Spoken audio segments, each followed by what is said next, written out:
আসসালামু আলাইকুম ওরহমতুল্লাহি বারাকাতুহু।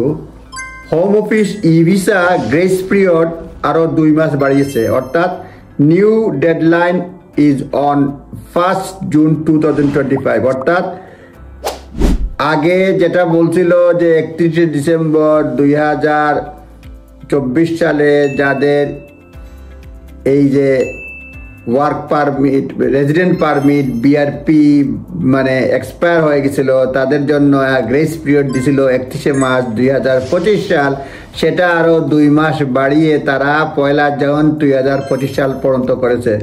হোম অফিস অ্যানাউন্সড অন 27 ফেব্রুয়ারি, 27 ফেব্রুয়ারি ঘোষণা করেছে যে grace period for the individual, তারা তাদের এই যে রেজিডেন্ট পারমিটটা মানে ই ভিসায় রূপান্তরিত করার জন্য বাড়িয়েছে।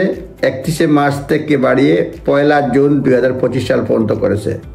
The extension applies individual holding biometric resident permit or you settlement scheme biometric resident card, যেটা এগুলি expire 31 December 2024, as long as still have valid underlying immigration status.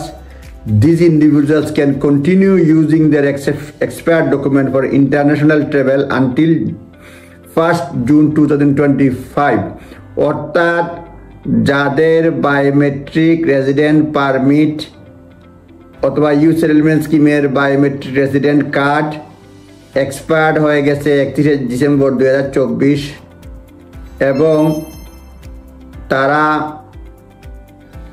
E visa করে না এখনো, তারা এই ইলেকট্রনিক ভিসা বা ট্রান্সফার করার জন্য সময় পাবে 1 জুন 2025 সাল পর্যন্ত।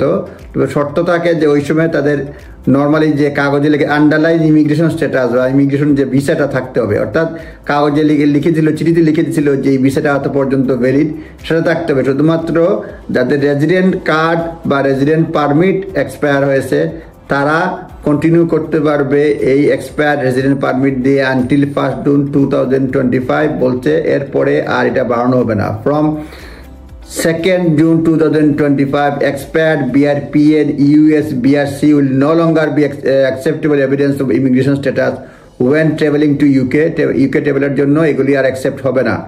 এখন পর্যন্ত যেটা হচ্ছে 4 মিলিয়ন মানুষ সাকসেসফুলি ই ভিসা করেছে এবং 600,000 মানুষ এখনো ওয়েট করতেছে, তারা সুইচ করবে ই ভিসায়। সুতরাং 600,000-এর জন্য আরও এক্সট্রা 2 মাস সময় দিয়েছে, যেটা বর্তমানে ছিল 31 মার্চ পর্যন্ত। আপনারা নিজ দায়িত্বে দেখে নেবেন। মোট কথা রেজিডেন্ট কার্ড, রেজিডেন্ট পারমিট এগুলি গ্রেস পিরিয়ড 1 জুন 2025 পর্যন্ত করা হয়েছে। এরপরে আর এক্সটেনশন করা হবে না। এখন যাদের রেজিডেন্ট কার্ড রয়েছে কিন্তু আন্ডারলাইন ইমিগ্রেশন স্ট্যাটাস রয়েছে অর্থাৎ লিভ রয়েছে, তারা অবশ্যই মানে এটা আন্ডারলাইন ইমিগ্রেশন স্ট্যাটাস রয়েছে, তারা বর্তমানে এক্সপায়ার বিআরপি বিআরসি দিয়ে ইন্টারন্যাশনাল ট্রাভেল করতে পারবেন। সময়সীমা 1 জুন 2025 সাল। আপনারা নিজ দায়িত্বে দেখে নেবেন। ভালো থাকবেন। আসসালামু আলাইকুম।